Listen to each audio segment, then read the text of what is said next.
All right, good morning, everyone, to our webinar today. I'm Elizabeth Laird with CDT. And just say welcome. I've been having a number of reflections as we are at the 1 year mark of the shutdown and us, transitioning to remote schooling, working from home. And one of them is how much video conferencing and webinars have become a part of my life. And so I wonder if you feel the same. And so just want to extend a special thank you for joining us this morning after we've had a year of many more webinars and video conferences and phone calls than I think any of us anticipated. So today we're going to be focused on the responsible use of EdTech amidst the COVID-19 pandemic. And this is part of an ongoing series of stories that we've been telling that we call CDT Tech Tales. And I'll tell you a little bit more about what that series is about. But the focus today is we are very excited to be joined by one of our partners at Project Unicorn, as well as someone from the field who's been navigating these issues firsthand. As I said before, this is a part of a series of stories that we've been telling at CDT. And the reason for that is some of the stories that have been out there have not necessarily been reflective of all of the experiences around remote learning and EdTech and how data and different kinds of technologies have been able to be used to help students. And on the privacy side, similarly, there are a number of privacy challenges that have had to be navigated that haven't been a part of the public dialogue. And so we wanted to dig deeper and talk to those folks in the field and understand how have they managed this transition to virtual learning? And now as some schools are starting to come back, what is that looking like? And so this is a part of that storytelling series. There are more on our website, including Steve's story, which I'm excited to hear more about today. And we're going to continue to add to those. So if there are stories that you've heard of, or maybe you want to share your story, please reach out to us. We would love to hear how this is going for you. So this is the fun part where I get to introduce my fellow speakers for today. I'm Elizabeth Laird. I direct our Equity and Civic Technology Project, which is about supporting the responsible use of data technology by public agencies, including our education system. I'll be joined by Susan Beaverton, who is the Director of Digital Programs at Innovate EDU, and we work together closely on Project Unicorn, which I think she'll talk a little bit more about. And lastly, we have Steve Langford on, who is the CIO at Beaverton School District. If you don't know where that is, it's on the West Coast, the best coast in Oregon. So we're excited to have him here. A fun fact, this is Steve's first week back in the office. So he has a full suit on and is coming to us from a real office. So haven't seen that in a while. So even more excited to have Steve on today, get a little glimpse into what the future might hold. So in terms of our agenda today, as I said, I think we've all been doing our own reflections of what it means a year after lockdown. And we're going to talk about that today. We're going to talk about the role that EdTech has played. We're going to talk about information needing to be shared across systems, but at the same time, what are privacy issues that are coming up around that? How can we make sure that information is used responsibly and only to help students? So to do that, we'll start with some research that we've done at CDT around EdTech, around planning, around teacher training, and what data sharing has looked like both before and during the pandemic. We'll also hear about proactive strategies, interoperability, which if you don't know what that means, spoiler alert, you're going to get a primer from Susan on that. But then, of course, all of this has to be combined with just as an equally strong focus on privacy and security, that you can't do those things without also making sure that you're keeping students safe and protecting their well-being in the process. And then Susan and I will stop talking and we'll hear from Steve about how this is actually going in the field and how you strike that right balance. And then we'll do audience Q&A. So I am gonna just share some research with you. This is some research that we did last summer. And so I'm gonna highlight some findings that are particularly relevant and germane to today's conversation. Just to give you a quick background, last summer we did a series of polling and focus groups, and so I'm gonna talk about some of those findings. If you are a data geek like me, in the bullets here are just more information about our methodology, and happy to chat about that if you have any questions. But for sake of time, I'm just going to dive into our findings.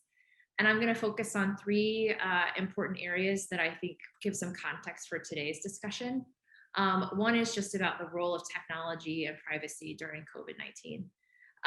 And I would say, in summary, our data suggests that the current role of technology and the future role of technology is greater and more important than ever, and actually still enjoys a pretty high level of support among parents and teachers. And candidly, that was not something that we expected to see when we did this polling. But we did find that 3 in 4 parents and teachers supported increased level of online learning even after the pandemic ends. So I take away that there will be some kind of increased online learning moving forward, even after the pandemic ends. So the questions that we're grappling with now, it's not like we're going to answer them and move on. They're going to be ongoing questions that we need to work together on. We also saw that twice as many teachers say that EdTech is very important during the pandemic. So that's doubled than pre-pandemic. So the importance of this technology in educating kids is more important now than ever. At the same time, we also see privacy concerns.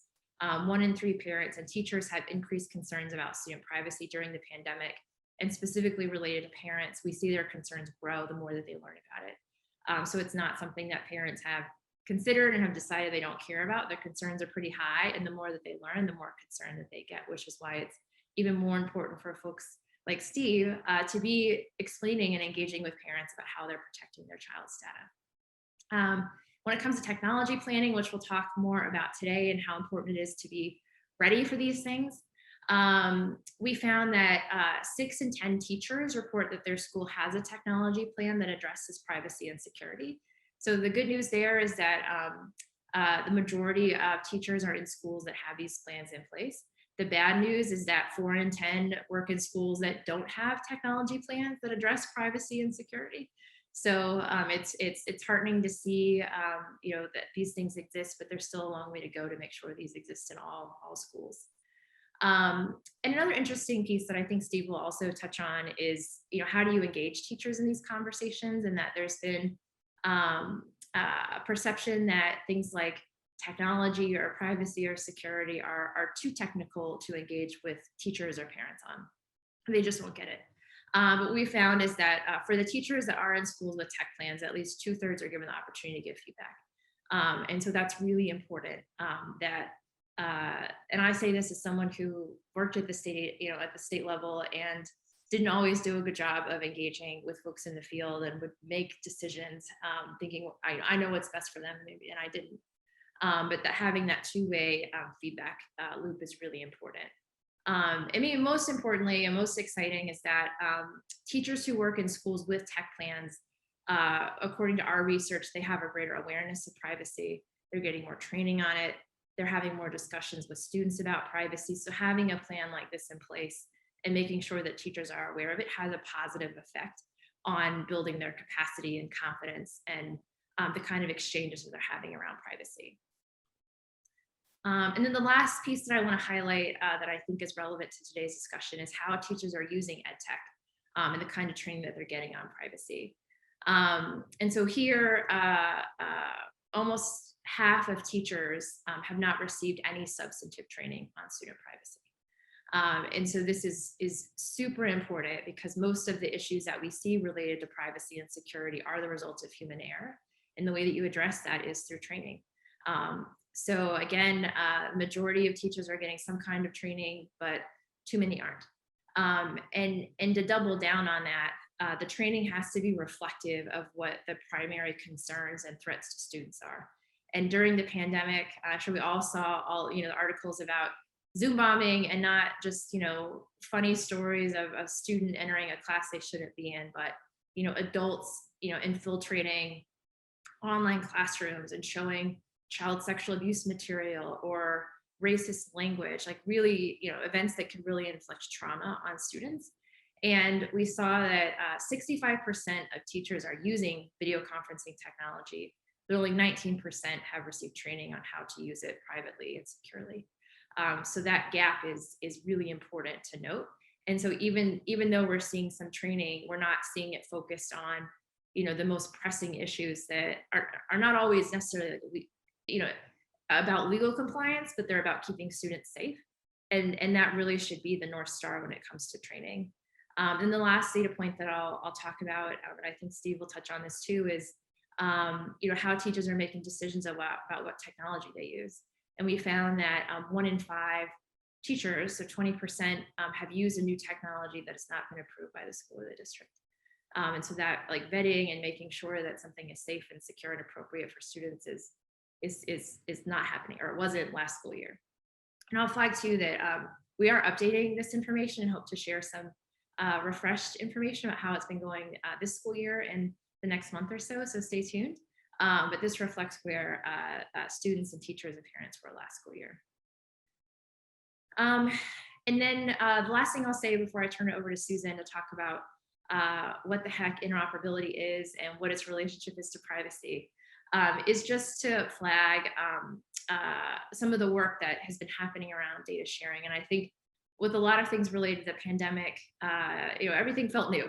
And I think one of the things that would get lost is, well, what are the things that we were actually doing before, and what can we learn about that? And that I would put privacy in that bucket.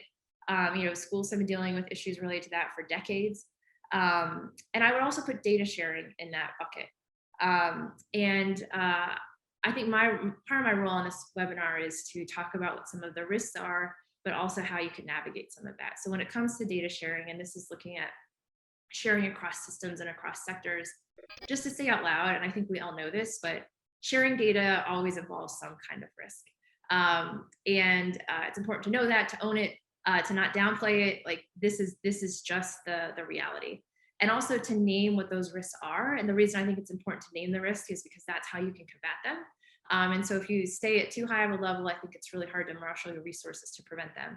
But when it comes to sharing data and the things that have the potential to have a negative impact on students, I think about violating parents' and students' expectations that they've shared information with the school and it's being shared in ways that they don't know about, they didn't consent to, they don't agree with. Can also increase administrative burden.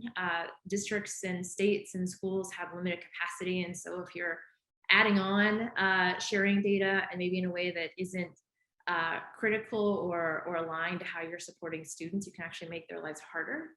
And maybe the most important is and the theme of today is about responsible data use. And if you're sharing data and you don't have clear guardrails about how it can and can't be used, that same information that you intend to help students can actually be used in a biased way that limits educational opportunities. And so I name those not to say we shouldn't do it, but I name them because they're important to address so that any efforts to share data, interoperate systems, contemplates what those risks are. And the last 3 points I'll make quickly, data sharing is not new in education. With regard to the National School Lunch Program, which is about the free and reduced lunch program that's done by USDA, that data sharing has been encouraged and required to happen across systems since the 80s. So data sharing is not new. And schools and districts and states have been doing it for a while. I will say though that a lot of that data sharing has been done in spite of community engagement, not with and for them. It's been to comply with laws or to comply with funding requirements, not because communities have said, this would be really helpful to me. And I think that dynamic needs to change. And then in terms of COVID, we are seeing the conversations around data sharing happening largely around exchanging education information with health departments. And that can be, testing status, it can be vaccination status, it could be compliance with social distancing requirements, but this is the new iteration of what data sharing is looking like. And just to flag that because this is not a new issue, there are a number of resources out there about this, including what we have done. So the header there is a paper that we released a couple of years ago about how to share data securely to meet demands in education. And then we also released a 2-pager earlier this year on sharing education data with health departments. So I know it's a lot of information. So with that, I will turn it over to Susan, who is going to talk about interoperability, the multi-syllable word that is important and its connection with privacy. Good morning, everyone.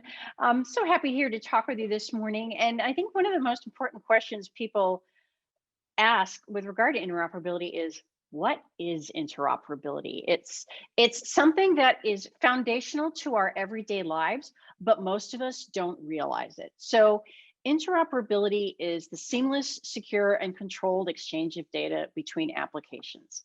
Well, you might ask, well, what does that mean? Some examples that you will see just in your everyday life. Like right now, I'm using my Apple AirPods to connect to my iMac in order to participate in this webinar. I can also use these iPods to connect to my Windows 10 machine, and I can use it because of a standard called Bluetooth. So even though my AirPods and my different computing devices were made by different companies, the reason I'm able to use them together is because of interoperability. It is the use of the definition and use of a particular defined standard to make something work. And that can be everything from, like I said, my earpods. It could be when you for instance, go to an ATM machine. Some of you may be old enough, like I am, to remember when you'd go to an ATM machine and you couldn't actually use your ATM card at every single ATM. You had to look in the back of the card and make sure that the ATM you were using aligned with one of the specific networks that you had on the back of your card. Well, now ATM use is pretty universal. If I bank at Bank of America, I can use my ATM card at a Wells Fargo and I can get my cash out. Well, that's possible because of interoperability. So to give you, and those are just kind of just a few examples of how interoperability works in our everyday lives. It's one of those things that people aren't aware of, but it's like water or sewer or electricity. It's one of those things you don't notice until it's not working. And then when all of a sudden it's not working, wow, it really makes a difference. So in education, what interoperability can look like, and there's a range of things what interoperability can look like. And I'm really excited to hear from Steve later on in this webinar, because Beaverton School District has done some really great work with regard to interoperable solutions in Beaverton. But interoperability in education can look anything like the use of what's called single sign-on, which would mean, for instance, you're able to use one set of login credentials, one username and password, to log into multiple different platforms. That's a very common use case that you see in a lot of schools and districts. And that can be done through a variety of methods. And you may have seen it even if you're just surfing a website and you see it says login with Google or login with Facebook. Those are all versions of single sign-on, where you're using one set of user credentials to log into multiple platforms. In education, that can be used to save tons of classroom time and to spare students and parents from having to remember 20 different logins to log into 20 different platforms. I can certainly remember walking into preschool classes when I was a tech director and watching, like, even middle school classrooms, how much time was lost, how much instructional time was lost because of kids didn't remember their passwords. Well, single sign-on can help reduce that instructional time loss. Other examples, like more sophisticated examples, like what you're going to hear about from Beaverton today, can be pulling together information from a variety of different sources into one place so that you can get a better picture of the student. So for example, I have a colleague who's a math teacher, and she uses a variety of different math tools. She might use 3 or 4 different online math tools with her students, but they're not all interoperable. So in order to be able to assess where her students are, she has to log into each of all of those 4 systems in order to get a sense of where her students are standing academically with regard to these 4 platforms that they're using. If those systems were interoperable, she'd have the ability to just go to one place and look at all of that academic information in one location. And interoperability can power the ability for students not just to see information from different platforms, but it can help power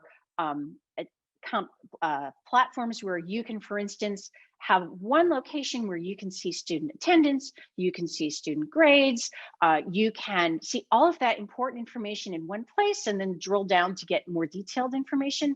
But the thing is, you can see all of that information in a single place in order to get a better picture of the student. And That is the power of interoperability. And that's what we are working towards at Project Unicorn. So I work for an organization called Innovate EDU, and our mission is to help promote educational equity through the responsible and empowered use of data in education. Project Unicorn is one of our initiatives that's specifically focused around helping promote interoperability in K-12, both among districts and states, and also among the vendor community. So we're working on kind of trying to promote interoperability on both the supply and the demand side. Next slide. So you may ask, what is the connection between privacy and interoperability? Well, the important thing to note is that interoperability does not guarantee privacy per se, but they are very closely intertwined. Steve's going to talk about the importance of technology planning and of having data governance and privacy policies and procedures in place and having training in place, and why having all of those pieces in place helped ease the way for Beaverton to pivot and transition to the very changing environment that was caused by the COVID-19 pandemic. Well, it's the same way if you can't have interoperability without privacy, because if you don't have those pieces in place, if you don't have those data governance strategies, if you don't have that privacy training in place, if you don't have clean data, we have a saying in a database world called garbage in, garbage out. So if you are not putting in good data in your database, you're not going to get good information out from your database. So that's all part of having those data governance strategies and those privacy strategies. And again, as Elizabeth Laird pointed out, having access to that data does not necessarily mean it's going to be used wisely. It's interesting, just this morning, I read a story about a district in Florida where a principal had abused her access to the student information system to basically help rig votes so that her daughter could win the homecoming queen election. I mean, that sounds crazy, but at its ultimate level, that is something where someone had access to data and used it inappropriately. So how can we make sure that people who have access to data use it appropriately, whether you're talking about that, whether that be intentional, or I think is most common is unintentional use, because as Elizabeth mentioned, a very significant number of data breaches or privacy breaches of any sort are caused by human error. So it's very important to be proactive when you're thinking about your technology planning, not just technology planning in general, whether you're talking about interoperability and putting those privacy systems in place. If you can go to the next slide, Elizabeth. I just wanted to talk very quickly about Stephen Covey's time management matrix. And the reason for that is because I've been thinking a lot about this as a result of the COVID-19 pandemic. So in his book, The 7 Habits of Highly Effective People, which again is an oldie but goodie. If you haven't read it, I highly recommend it. I go back and try and reread it occasionally because it really helps me focus on remembering what's important. And Covey talks about how there are 4 categories of activities that we do in our day-to-day lives, and that includes with technology. You have the urgent and important issues, which would be called quadrant 1, which those are like emergency help desk tickets, my internet's down, pressing problems or deadline driven problems or projects. And then you have those important but not urgent projects. That includes things like relationship building, identifying new opportunities, and long-term planning. And the reason I bring this up is because exactly the theme of this webinar is about making sure that you are focused on those things that are important, but not necessarily urgent, but that are going to pay off in spades down the line, which is exactly what Steve and his team at Beaverton have done. The third category is of things that are urgent, but not important. And I think we're all familiar with those: interruptions, some emails and phone calls and meetings and minor issues. And then you also have those things that are not urgent and not important, but that can be easily distractors. And that includes things like trivia or busy work or other time wasters.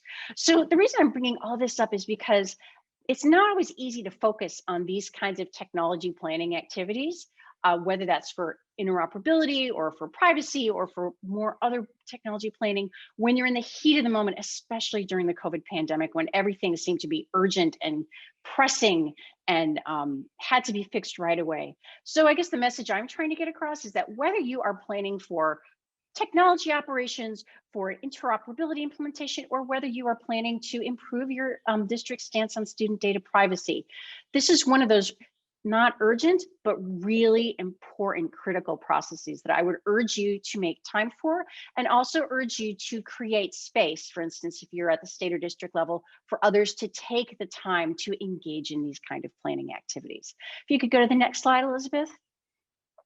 Just briefly, I wanted to, before we turn it over to Steve, wanted to touch on a couple of helpful resources for you from Project Unicorn and others. We have some stories because they were ready, stories from the field on K-12 readiness during COVID-19. I'll also put these links in the chat. Project Unicorn also has a resource database for districts who are interested in planning and moving towards interoperability. And it is just a wealth of information. You can go in, you can search by topic, you can search by whether you're a educator or an administrator or a tech leader or a vendor. There's lots of resources to help you on your interoperability and technology planning journey there. And we also have a resource called Privacy, Security, and Interoperability, Why One Supports the Other. So these are just some resources on our website. If you go to the next slide, Elizabeth.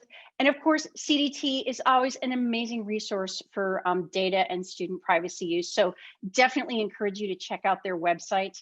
A few other resources that may help you on your interoperability journey with regard to privacy. Digital Promise has a data ready playbook that really walks folks through the process of getting your data ready and defining your use case for interoperability. And COSIN also has a fabulous privacy toolkit and other resources for districts that are interested in improving their privacy preparedness. And coming soon from Project Unicorn, we will have a jumpstart guide that will be published within just the next couple of weeks. So just be on the lookout for that. And with that, just want to close my section by saying if you would like to reach out to Project Unicorn, please reach out to us, Project Unicorn at innovateedunyc.org. You can find us on Twitter, and definitely would encourage you to sign the Project Unicorn Pledge, which really is a mark of districts that are really committing to leveraging the power of interoperability in a responsible manner. And so now I'm going to turn it over to the fabulous Steve Langford to talk about his work in Beaverton. Great. Okay, Steve, so I don't know if you were keeping track of the number of times that Susan or I said, Steve's going to talk about this, or Steve's going to answer this question, or Steve's going to tell us how to do it. So no pressure, but I think we both are very interested in your thoughts on some of this. So why don't we start with, can you just tell us like a basic background about the role EdTech and school data have played in Beaverton during the past year, and what are some issues around privacy that have come up? Absolutely, and welcome everyone, and thank you for making this space to talk about such an important topic. Yeah, so I just hope that I don't let you down as many times as you mentioned that we'll be sharing, but I'll try not to. So in Beaverton serves about 40,000 students and their families. We're right outside of Portland, Oregon. We're the home of Nike and the home of Intel. So that's a little bit about us. And our story begins about a year ago, almost to this day, where the governor closed schools, and she shut everything down for education and said, go home, don't come back. And we're not back yet. We are in a full remote learning environment. We have been for a year. And that presented some challenges with regard to many challenges for students and families, but for us in terms of managing systems. Some of the challenges were around making sure first students had devices and connectivity because they needed those at home. And so that was our most immediate need, and we addressed that. But some of the challenges with regard to privacy that exposed themselves was, even though we've been doing this work for a number of years with our teachers and our system, there was in Beaverton in the spring an explosion of tech tool use because teachers were in trauma. and students were in trauma, and they were remote, and they had teachers felt like, rightly so, that they needed to continue to teach, and they were looking for ways that anything that would help them. And so we saw what happened nationally, where teachers were just looking for any tool. And where that connects with privacy is exactly what Susan had mentioned earlier, and Elizabeth mentioned earlier, around teachers using software applications that we've not vetted, and we don't know how that data is being used, stored, or shared. And so that was some of the problems that we had to navigate in the spring. And in the spring, we didn't really have the cycles to do that because we were focused on devices, connectivity, and making sure our systems moved remote overnight. We had 5,000 staff. We had to teach them how to use VPN. They had never used it before. And we had to move phones from a thing on your desk to an app on your computer. And we had to teach them that while they're in trauma. So it was very difficult to say, and now we got to talk to you about privacy. But we couldn't let that go because the topic is just too important. So there really wasn't an excuse for us, the latitude to say, well, privacy maybe is something we'll worry about later. It had to be woven into what we were doing. Great. And then I have a follow-up question. And I talked about in my section about tech planning and how the places that had some of those plans in place, we saw a number of benefits, including teachers, knew more about it. They were actually talking to students about it. Susan teased some stories about, because they were ready. It may sound, not to me, but planning isn't always everyone's favorite topic, but it is obviously very important.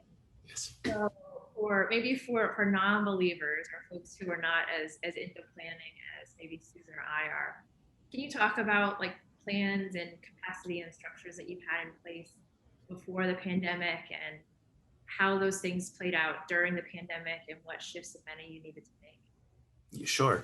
And I think that is was the essential ingredients to our success. Any success we had was that we didn't start the privacy work when the pandemic hit. We had a couple of years prior, we began working on student data privacy, and we began by creating an awareness campaign about why is this important. If you're a teacher, a third grade teacher, and you are in with your kids and you love your kids and you want to teach them, why should you care about privacy? So we had to do that for every grade and every content level. Like, why is this important to you? And so, because capturing the hearts first is really important. And creating that awareness is, I think, where we began. It was then we had to move to, okay, well, now that we've got everyone's attention and awareness saying, okay, there's a problem around student data privacy and how it could affect students now and for the rest of their lives if data is not used responsibly. How do we build some planning, put some plans around that? And one of the lessons we learned really quickly by making a mistake was we took it on in IT. And so we said, well, data privacy, that's our world. It's an IT thing. That is the worst idea I think we had with regard to planning. The data privacy and building governance structures is not a single department. It has got to be system-wide. So for us, what that looked like is we had to reach out, and we had to reach out into our teaching and learning colleagues and say, we know you care about curriculum. We know you care about teacher professional development. You've got to care about privacy with us, and here's why.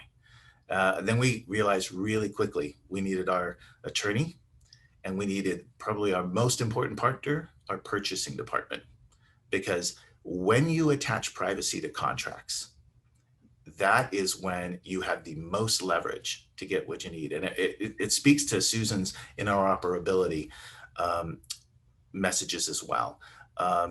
We need to have interoperable systems because they support student data privacy. If we can't get access to the data, if the data is in a proprietary format, that limits our ability or causes us extra work. So we got with our purchasing department and we said, we are going to put a standard student data privacy agreement. And for us, that's the student data privacy agreement that is national. We adapted it for Oregon laws. That goes into every contract. And if a vendor is not willing to sign it, we have got to have the courage to say, this is so important to us, we can't do business. And that has happened. So really key to the governance is it's a multi-tiered approach between departments. It is not anyone's responsibility, it's a collective. After that, I think as we were doing that work, we realized we are not communicating to our parents about why this is important as well, because this will affect them. So we created a site on our website, a student data privacy site. We post all of our contracts. We post the data by grade level and data elements for each contract that is shared. And parents have the ability to go look at any time, and they do, because it generates a lot of emails between us. So that is a very important point. We've got to be transparent with our community, and we've got to share that why with them as well. And to Elizabeth's points earlier in the surveys, parents are increasingly aware of the risks of not doing this work well. And it is their students' data and the students' data that is in jeopardy if we don't do this well. So for us, it really began, those governance systems really began with realizing we can't do it alone. And just before, at the risk of going too long, one thing we did, I think that I'm particularly proud of, is we reached out to other Oregon districts and said, we all work with the same vendors. Let's use the same contract, and let's agree that we're going to go to the vendors with this agreement. So when they sign it for one, they don't have to spend extra cycles worrying about it for another district, because they've already seen that agreement. So we've created an Oregon Student Data Privacy Alliance, where now districts are joining that, and then we are collectively contributing our contracts. So your partners here, I would encourage anyone thinking about getting into this work to think that you're not doing it by yourself. You've got allies in your organization as you build those governance systems. And I would encourage you to work with your partners around you, because collectively, that very much helps as we start to advance this idea around data privacy needs. Yeah, and all of that is so interesting. I could ask a million follow-up questions about each of those topics, but I'm going to try and focus. And I think I want to focus on what you started to talk about, which was about teachers and parents. And I want to just maybe echo with some research I didn't talk about today, but supports what you said, which is starting with hearts on this issue, which sounds maybe a little mushy, but I'll say candidly, it's why I do this work. But what we found is the way that teachers especially will connect with this issue is not by talking about FERPA, which, if you don't know, is the main federal student privacy law that governs student data. You know, it much to our maybe the panelists, it's not talking about governance or planning as much as maybe it would resonate with me, but it is about protecting student safety and well-being. And that's what's really at the heart of this. And of course, that means, you know, not breaking the law, but it's really about centering students and creating an environment in which they can be successful and make mistakes, not have those things follow them around for, you know, years to come, and some help limit opportunities for them. The other thing that I've heard is, I guess, two things. One is leaders saying, you know what, we're just too busy. We can't, of all the things on our list, we can't possibly focus on privacy right now. And then even if they are going to focus on it, they'll also say, well, we can't engage with teachers and students and parents on these issues. It's not their background. It gets technical really quickly. You're looking at data definitions and standards, especially when you start talking about interoperability. So I would love if you could maybe respond to some of those things, and to the extent that you can, talk about how you've been able to effectively engage with teachers and parents on issues that maybe, I don't know of any teachers that got into that profession because they were interested in privacy. So how do you sort of make those connections for them and support them and find constructive ways to engage and educate them? I think we do that poorly. No, I'm kidding, of course. I think it is a challenge, though, and I'm kind of being serious. It's something that is hard to do, and we've made some missteps. And you know, I think back to when I first designed the student data privacy workflow. So I sat down, in my role with the tool sets and the skills and the background I have, I used Visio, I built a flow chart, 11 by 17, probably 60 boxes with arrows going all over the place, and said, this is how we're going to do student data privacy. And that was a colossal failure. And what I learned was you cannot build it that way. It can't be, privacy can't be seen as something else that you do. As we were thinking about building our systems, I reflected back to probably 6-7 years ago. And 6 or 7 years ago in Beaverton, technology was this thing we did, and it was separate from instruction, and it was separate from curriculum. And when it was able to be siloed, then it became an add-on, it became something extra, and it became, oh my gosh, this impacts my work. So we had to dismantle that. And we had to say, technology is no longer a thing that you do over here. Technology is the way that we do our work. And so we're not going to talk to you about technology. We're going to talk to you about your work. And technology is just the method we're going to use to achieve that, and hopefully give you time and make your life better. When the message gets flipped that way, people lean in because they're hearing a benefit to them, not something different. So as we were setting up this governance, and I made that huge misstep by designing that beautiful, and gosh, it's a beautiful Visio document that is useless. I had staff reach out to me and say, hey, can we take that and make that something different? And they did, and they simplified it into 3 or 4 steps. And what we did was we removed privacy as something separate. And we said, privacy is it's very important.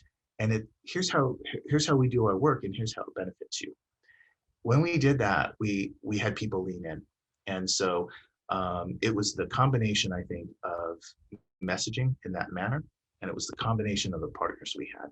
And those take time to develop. So, I think a lesson for us was that privacy is not something you decide to do today, and then it's not like another project where you button it up 3 or 4 months from now. There's not really a finish line to this. We've got to keep working on the system to make sure that we're addressing those needs. Thank you. I think that's such an important point that you made at the end that is maybe not welcome news to everyone, but this work is never done. You'll never cross privacy off your to-do list. And it needs to continue to evolve as technology and policy and risk change. And I found when I was doing this work in states that the more successful I was in limiting, data incidents or, problems, that it actually would fall off people's radar because it wasn't something that they had to think about. So I think one of the challenges that I face too is how do you both be successful and have good and clean data practices and making sure that you're not doing harm, but at the same time, keep the foot on the gas. I think it's just such an important point that anything with data and technology and privacy and using data responsibly is never done. So we have 14 minutes left. We do have a few questions in the chat. I would suggest for folks, if you have questions and you haven't put those in, to go ahead and do so now. And I have more questions. So Susan and Steve, you're not off the hook. If we don't get more, I'll just keep us going. So one question that I think is maybe for me or Susan or Steve, if you're tracking legislative trends, feel free to weigh in too. But the question is, as legislative sessions heat up and we start to see policy considerations regarding the remote learning crisis, what are some proposed legislation ideas that we're seeing related to student privacy and data? So I can start, but would welcome Susan or Steve if there's anything else that you're seeing to chime in on that. I think the areas that we are looking at are, and actually builds on what Steve was saying, which is that privacy isn't a standalone issue. It's how do you incorporate it into things that are already happening and where there's momentum. And so one of those areas is around closing the digital divide or the homework gap, which is shorthand for in the case of education, it's about students having devices and internet access. So they can participate in a number of activities. The past year, the most important one has been remote learning. With the classroom moving from the school building to the home in a number of cases, this issue has been on a full display, and the inequities that have existed for a long time have really gotten more attention. And so we're seeing efforts to close that digital divide. But when you're talking about giving students devices or connecting to the internet, those things also have privacy considerations. So on devices, what information is being tracked and monitored about what students are doing?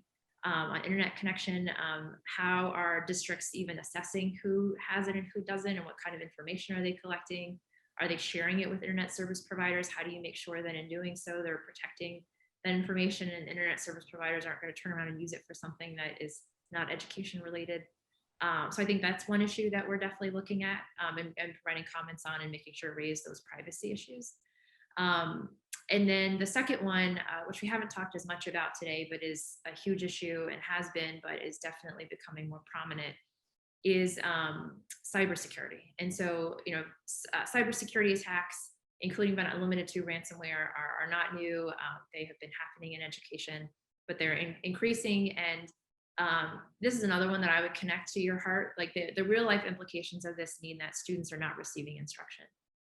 So this isn't like, this theoretical harm. This is about a student not being able to receive the services, and the disproportionate effect that can have on students who rely on their school systems for all the things that they do the most. They do more than just provide instruction and teach reading, writing, and math. So there's also activity around cybersecurity that I think is in part because of the pandemic. But again, those changes have existed long before the pandemic happened. But Susan or Steve, feel free to pass, but I do want to make space if there's anything else you're seeing, at the federal or state level on this. Oh, go ahead, Steve. No, after you. I was just going to say, I know that federal funding for cybersecurity for schools in K-12 is something that a lot of folks in the advocacy community in Washington, D.C. have been really working very hard on towards the federal level. I know that COSIN has done a lot of work in this area, and I'm hoping that perhaps in our with the Biden administration, that might be something that might actually gain some traction. So this is something that we are tracking closely. Steve? Yeah, I think at the district level, at the where we're working, it's really important to be aware of pending legislation and the impacts it could have. And there could be very good intent and horrible consequences to poorly written legislation. And so one thing we're looking at right now is there's legislation in Oregon that's being proposed that has some really good privacy, I think, considerations. But the way they wrote the bill could break students' ability to learn because there wasn't adequate technology like expertise baked into it. And so I think for us, as we think about legislative changes, especially with regard to technology and privacy, it's really important for legislation to be crafted in a way that it will achieve the benefit and it will minimize unintended consequences that could damage students' ability to learn. And that's something we're living out right now in our state. Yeah, and some of you know, I worked in one of those states that had a number of unintended consequences, and the bill was immediately revised because it was resulting in things like not being able to announce students at football games. Exactly. Not intended. So another question that's in here that we haven't talked as much about, and I think is an important issue, but one that I think is really challenging. So it's about students, and we've talked about engaging parents, we've talked about engaging teachers, but when it comes to students, do you all have thoughts about how they can be aware of information that is generated about them? In the same way that parents have legal rights to object to something if they feel like it's inaccurate, what should the student role be in that? And just to give some context, the legal framework is those rights are vested with parents until the student turns 18. And I think even then, based on our research, parents don't know their rights, they're not exercising them. The focus groups we did with students, they're not thinking about privacy. So I don't know that our research indicates there are that many that are asking this question, which doesn't mean they shouldn't be asking it, but they're not. But with that context, I would love for you both to talk about the role of students an ethical data practice is that you do engage those about whom you're collecting data.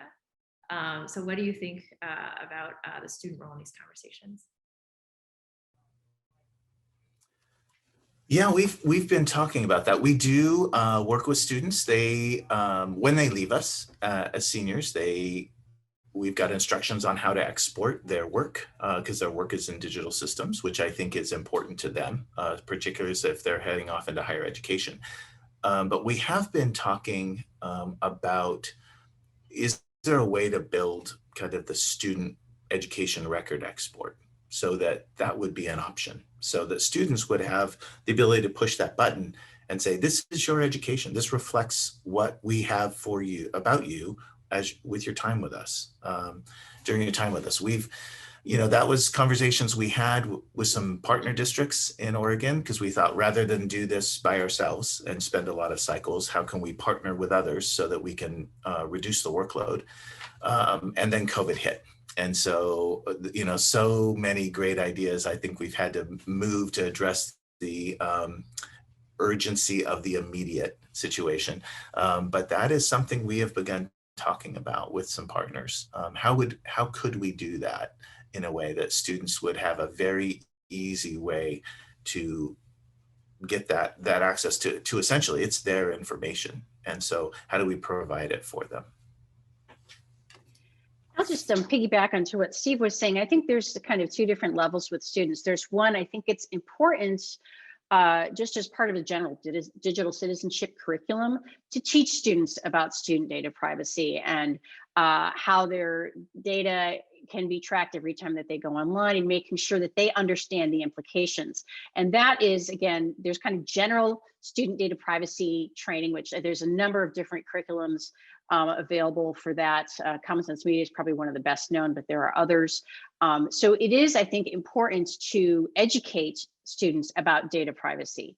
But with regard to educating students about leveraging their own data privacy, or their own data, their own educational data, Steve, this is exactly an example where the power of interoperability can come into play. Because if you can take all the data about a student's academic work that are currently siloed in all of these different systems and bring them together in one place and make that available, not just for teachers and administrators, but also for students, you are empowering students to look at their own data and their own learning progress and set goals, and to help them determine how can they be self-directed learners.